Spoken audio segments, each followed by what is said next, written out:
우리 주님이 이 본문 앞에 본문에서 제자들에게 물으셨어요. 사람들이 나를 누구라 하느냐? 제자들이 하는 얘기가 더러는 엘리야라 하고 더러는 모세라 하기도 하고 더러는 선지자라고도 한다라는 대답을 해요. 그러자 예수님이 다시 제자들에게 물으셨어요. 너희는 나를 누구라 하느냐? 제가 여러 번 이 본문을 나눌 때마다 드렸던 말씀이 예수님은 사람들이 예수님을 뭐라고 하느냐? 사실 거기에는 관심이 없으세요. 예수님의 제자들, 3년 동안 동고동락한 그 제자들이 예수님을 뭐라고 하느냐 하는 사실이 예수님에게는 더 중요한 관심입니다. 그 관심을 반영하듯 베드로가 대표적으로 대답을 했어요. 주는 그리스도십니다. 여기 이 그리스도라는 것은 그 말 자체로 의미를 말씀드리자면 여러분 잘 아는 대로 기름 부음을 받은 자예요. 그러나 그것은 단순히 기름 부음 받은 자라는 그런 의미만이 아니에요. 기름 부음을 받지 않아도 기름 부음 받았는지 안 받았는지 알 수 없어도 그 당시 권세 있는 높은 지위에 오른 왕이나 영웅을 가리켜서 사람들은 그리스도다 이렇게 얘기를 했어요. 구세주라는 거죠. 우리를 구원할 영웅이다라는 표현이에요. 백성과 세상을 정치, 사회, 경제적으로 구원하는 주님이시다라는 그런 의미로 이 고백을 사용을 합니다. 그것은 예수님의 제자들 모두가 바라는 바이기도 해요. 예수님이 그리스도가 되셔야 된다. 그래야 뒤따라오는 자기들의 영광이 이어질 기대가 있기 때문에 제자들은 그 고백을 간절한 기대의 마음을 가지고 했다는 거예요. 그런데 여러분, 바로 이 고백의 내용들로부터 시작되는 오늘의 본문은 예수님이 그리스도시다라는 사실을 알리는 데 목적이 있는 게 아니에요. 그리스도이신 예수님이 어떤 길을 가는 왕이냐 하는 것을 알려주시려는데 더 중요한 목적이 있다는 거예요. 예수님이 질문 하나도 그냥 하시는 분이 아니죠. 그 질문과 대답을 근거로 해서 더 중요한 걸 말씀하고자 하시는 거예요. 그게 뭐냐?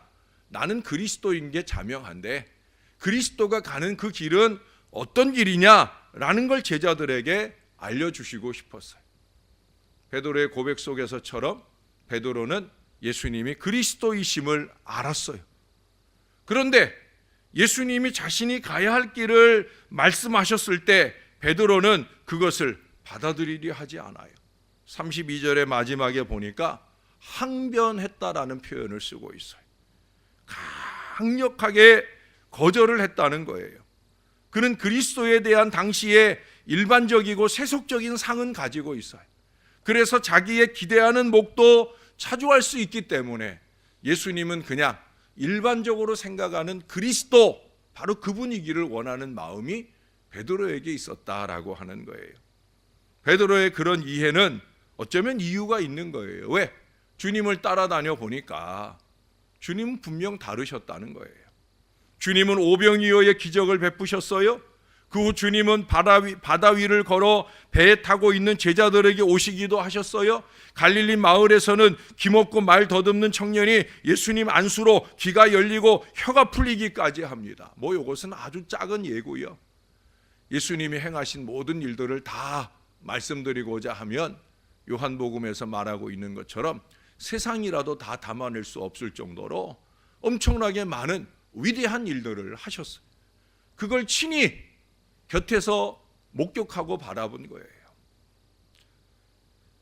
예수님 행하신 그 모든 행적은 말로 표현할 수 없는, 놀라움으로밖에 표현할 수 없는 그런 능력과 힘과 권세였던 거예요.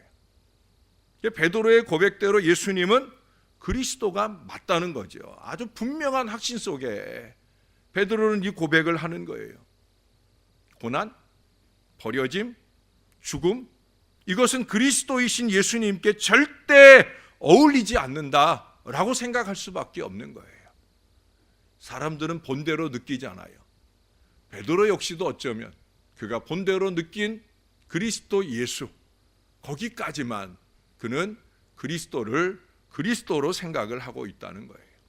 그러나 주님은 자신의 길을 밝히십니다. 인자가 많은 고난을 받고 버림받되고 죽임을 당하고 사흘 만에 살아나야 되리라. 사흘 만에 살아나야 되리라 하는 말씀도 했지만 앞에 얘기만 그리스도로서 겪지 않으셔도 되는 길, 바로 그 길을 그리스도이신 예수님께서 가신다라고 하는 거예요. 오늘 본문은 공간복음서 전체를 통해 처음으로 그리스도께서 세상에 오신 목적, 다시 말해 그리스도의 구속적 내러티브, 구속적인 이야기, 순환과 죽으심과 부활을 비로소 명백하게 알리는 첫 번째 내용을 적고 있는 겁니다. 죄송합니다.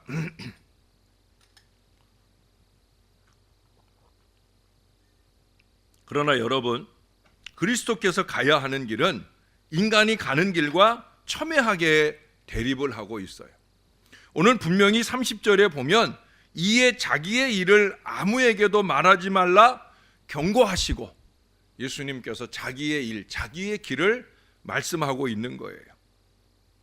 본문 바로 앞에서 베드로는 위대한 신앙 고백을 했습니다.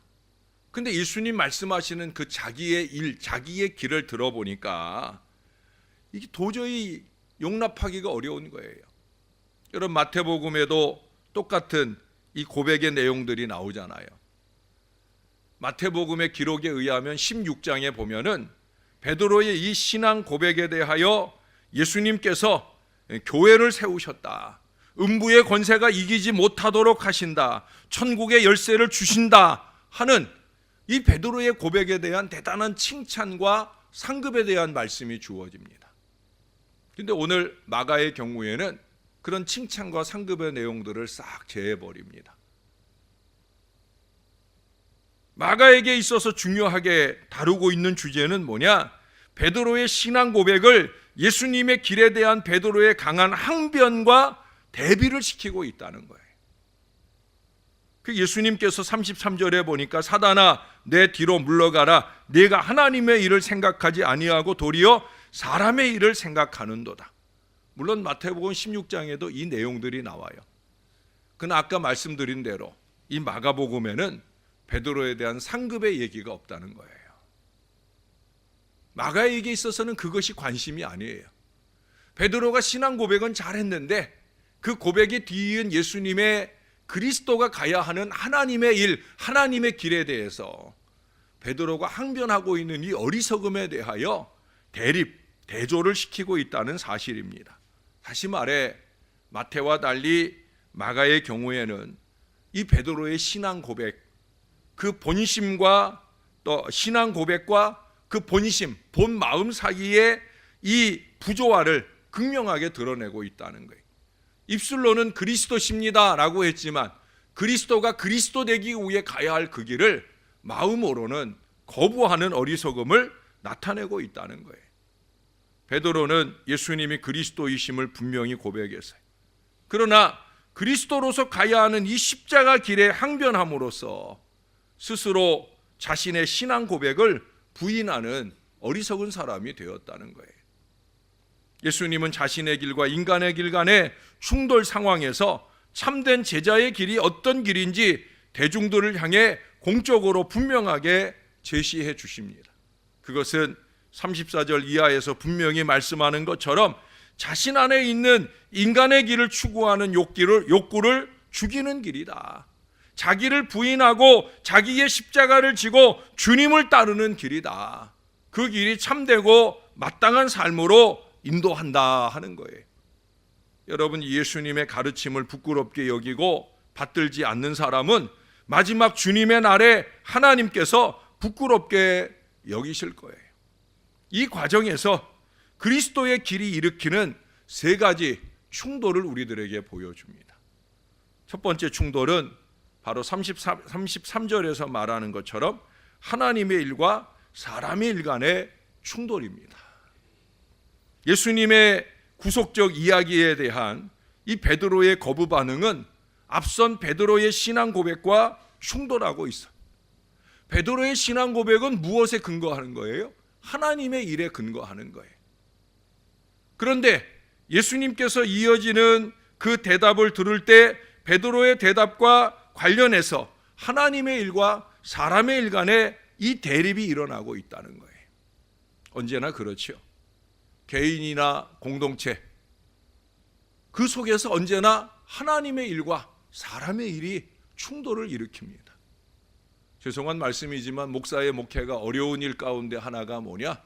하나님의 일을 추구하는 목사와 사람의 일을 생각하는 사람들 간에 이 충돌이 일어난다는 거예요. 이게 늘 안타까움이고 답답함이고 애절함이 되기도 하죠. 목사가 바라보는 하나님의 일, 그리스도께서 말씀하시는 하나님의 일, 그 일이 좀 어렵고 힘들고 고난이 있어도 그래도 마땅히 하나님이 가기를 원하시는 그 길이라고 하면 가야 되는 게 하나님의 일이에요.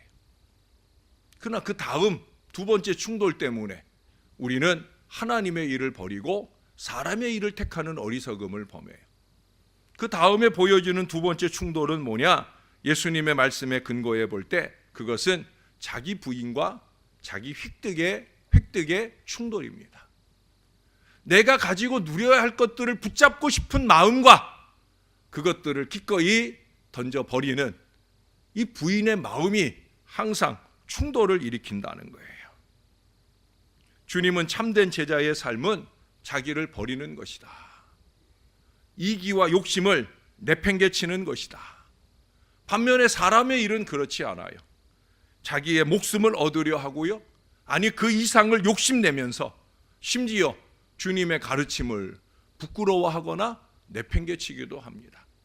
마지막 38절에 보면은 그런 얘기를 해요. 죄 많은 세대에서 나와 내 말을 부끄러워한다. 사람이 자기 획득에 너무 집착하게 되면 하나님의 말씀, 아니 우리 주 예수 그리스도조차 부끄러워하고 버리는 자리까지 갑니다. 그래서 이기와 욕심이 싫다는 거예요. 왜? 그 마음에 사로잡힌 사람은 그냥 장님이 돼버리는 거예요. 하나님의 일에 대한 장님이 돼버리는 거예요. 세 번째 충돌은 그래서 생명의 길과 사망의 길 간의 충돌로 이어지게 됩니다. 여러분, 예수님 분명히 말씀합니다. 사람의 길은 결국은 멸망이다, 사망이다. 그런 반면에 하나님의 길은 결국은 생명이라는 거예요.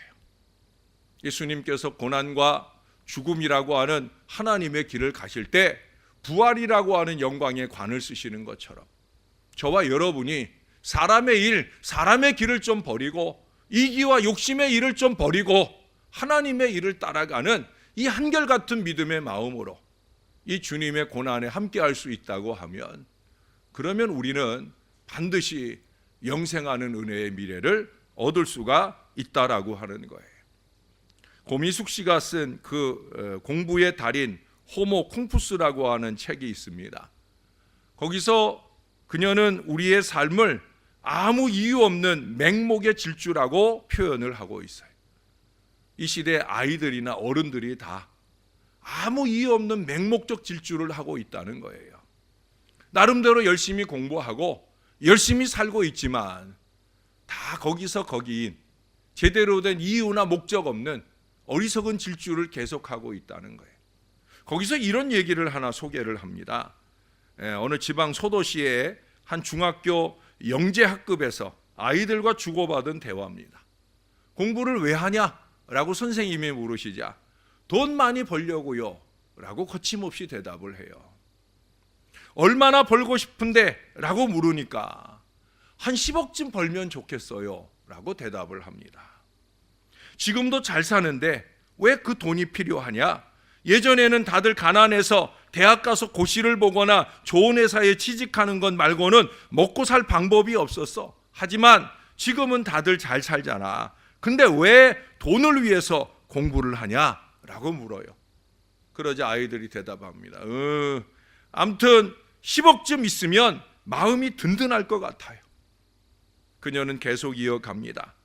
툭 까놓고 말을 하지 않는다 뿐이지 거의 모두가 비슷하다. 지역과 나이, 성별 분문하고 아무나 붙들고 물어보라. 왜 그렇게 연락에 공부를 시키고 하는지를, 그러면 거의 90%쯤은 이런 답변이 튀어나올 것이다. 학교에, 학원에, 가외에 각종 사교육 시장을 분주하게 뛰어다니는 이유, 인류대학 명문학과를 기필코 가야 하는 이유, 그 모든 욕망의 뿌리는 10억이라는 돈이다. 그런데 문제는 그 다음이다. 그 돈으로 뭘 하고 싶은데? 사실은 그게 포인트다. 혹시나 했더니 역시나다. 럭셔리한 아파트, 좋은 차, 해외여행과 골프 투어, 부동산, 노후를 위한 각종 보험 등, 이게 전부다. 거기에 하나 더, 이런 삶을 자식에게 고스란히 복제시킨다. 이유는 아무 이유 없다. 이 욕망의 질주에는 아무런 이유가 없다. 어쩌면 우리는 이것이 어리석은 욕망의 질주인 줄 모르고 그 길 위에 서 있습니다. 또 우리의 자식들에게 그 길을 가라고 강요하기까지 합니다.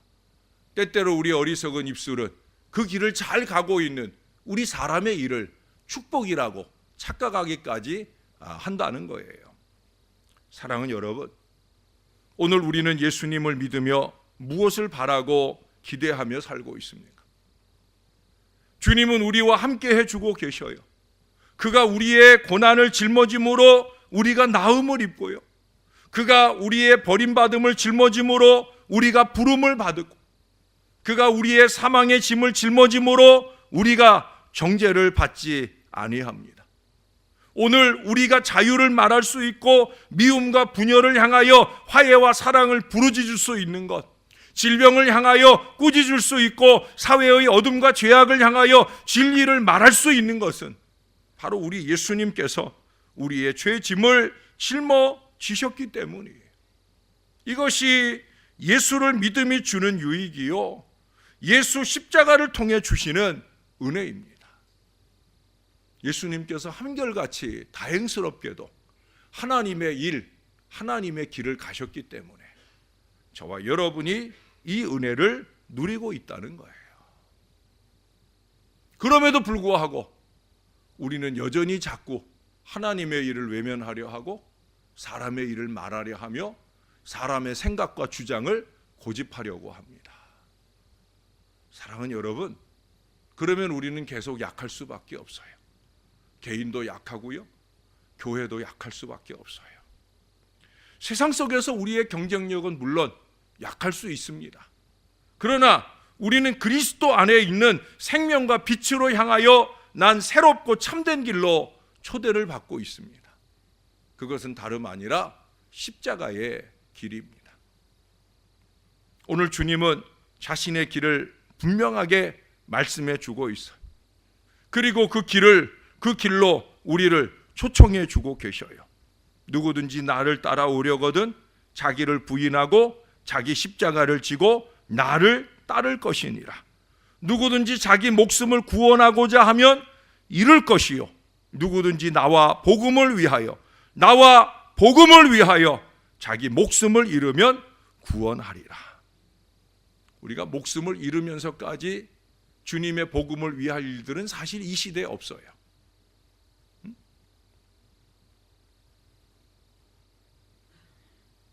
주님은 목숨까지 우리들에게 달라 하지 않으신다는 거예요. 어쩌면 그냥 적은 물질일 수도 있고요, 그냥 적은 시간일 수도 있고요, 이 한 시간 우리의 잠, 그것을 포기하고 주님을 따르길 원하는 그런 말씀일 수도 있을 것입니다.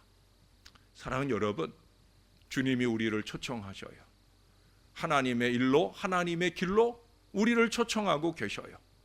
거대한 길이 아니라, 넓은 길이 아니라 좁은 길로, 찾는 사람이 없고 사람들이 오지 않는 좁은 길, 십자가의 길로 우리를 초청하고 계십니다. 우리는 그 초청에 자기 이기와 욕심 때문에 충돌 없이 따르기만 하면 되는, 우리는 그 초청에 내 안에서 어리석은 충돌 없이 따르기만 하면 되는 거예요. 베드로처럼 자기 이기와 욕심 때문에 후회와 눈물로 돌아 가지 말고 겸손히 감사하면서 하나님의 일에만 하나님의 길에만 집중하는 그 제자의 십자가 신앙과 삶을 따라가야 할 것입니다. 고난주간 첫 새벽을 깨운 여러분들이 자랑스럽고 감사합니다. 저와 함께 한결같이 하나님의 일을, 하나님의 길을 감으로 하나님께는 영광이 되고 저와 여러분에게는 생명의 은혜가 넘치는 거룩한 믿음의 인생을 아름답게 살아내시기를 우리의 구주 되시는 예수님의 이름으로 간절히 축원합니다. 기도하겠습니다. 우리 나같이 한마음 한목소리로 우리 하나님 앞에 기도합니다. 나의 일, 세상의 일에만 집착하고 살아온 죄를 회개합니다. 하나님의 일에 더 집중하며 제자답게 살아갈 수 있도록 인도해 주시옵소서. 우리 다 같이 한마음 한목소리로 이 두 가지 기도 제목에 집중하며 회개하고 결단하겠습니다. 주님의 은혜를 감사합니다. 주님 주시는 사랑과 은혜 때문에 오늘도 우리가 이 새벽을 깨었나이다. 내가 의지가 있어서, 내가 건강한 신앙을 가지고 있어서 이 시간 깨어난 것이 아니라 주님이 우리를 주님의 십자가의 길을 함께 가자고 불러 세우신 줄로 믿고 감사를 드리나이다. 언제나 주님은 우리의 동행을 기대하시는데 우리는 그 길을 외면할 때가 너무나 많습니다. 잠이 부족하여서, 시간이 부족하여서, 물질이 부족하여서, 건강이 부족하여서 이와 같은 크고 작은 많은 이유와 핑계로 하여 우리는 주님의 길을 따라가려 하지 않습니다. 하나님의 길을 외면하려 합니다. 나의 이기와 욕심을 염두에 두고 말하려 하고 행동하려 하다 보니까 우리는 주님이 가신 그 걸음을 외면한 채로 나의 것을 움켜쥔 채 살아갈 때가 너무나 많습니다. 오 아버지 하나님, 우리에게도 하나님의 일을 보여주시옵소서. 베드로처럼 잘 고백하고도 하나님의 일이 아닌 사람의 일을 생각하며 엉뚱한 길로 가려 하는 어리석음을 제하여 주시고 오직 하나님의 일, 하나님의 길을 한결같은 믿음으로 갈 수 있게 도와주옵소서. 내게 좀 손해가 되더라도, 내게 좀 고통과 고난이 될지라도 그렇게 하나님의 길을 믿음으로 따라가는 하나님 사람들 되게 하여 주옵소서. 오늘도 우리 여운철 집사님, 배용선 이정희 집사님 가정, 우리 박주연 성도님 하나님 앞에 감사의 예물을 올려드립니다. 저희 가정과 박현우 박은영 전도사님 가정과 이한솔 전도사님 가정을 비롯한 많은 믿음의 손길들이 비전 씨앗에 귀한 예물을 올려드립니다. 주님이 기쁘게 연락하여 주옵소서. 특별히 금번 새벽에 드리는 비전 씨앗의 예물은 이제 화재 지역을 돕기 위한 정성된 물질로 모아지려 합니다. 하나님 도와 주옵소서. 이미 마중물에 헌금이 있사옵고 어제도 벌써 두 가정의 손길을 통해 화재 지역을 돕고 싶은 간절한 마음들이 주님 앞에 드려졌나이다. 아버지 하나님, 우리의 비전은 무엇을 향하고 있습니까? 우리의 비전은 주님과 주님의 복음을 위한 비전이 되어야 할 줄로 믿습니다. 이 예물이 그렇게 화재 지역을 섬기는 따뜻한 복음의 물질로 아름답게 모아져 쓸 수 있도록 도와주옵소서. 이 예물과 함께 드려진 주의 백성들의 기도의 제목도 종과 함께 주님께 기도되어질 때 능력과 역사로 나타나게 도와주옵소서. 첫 새벽을 깨워 싸우니 마지막 새벽까지 건강한 은혜 가운데 이 주의 자녀들을 깨워주시고 은혜로 충만하게 인도하여 주옵소서. 감사합니다. 예수님 이름으로 기도합니다. 아멘.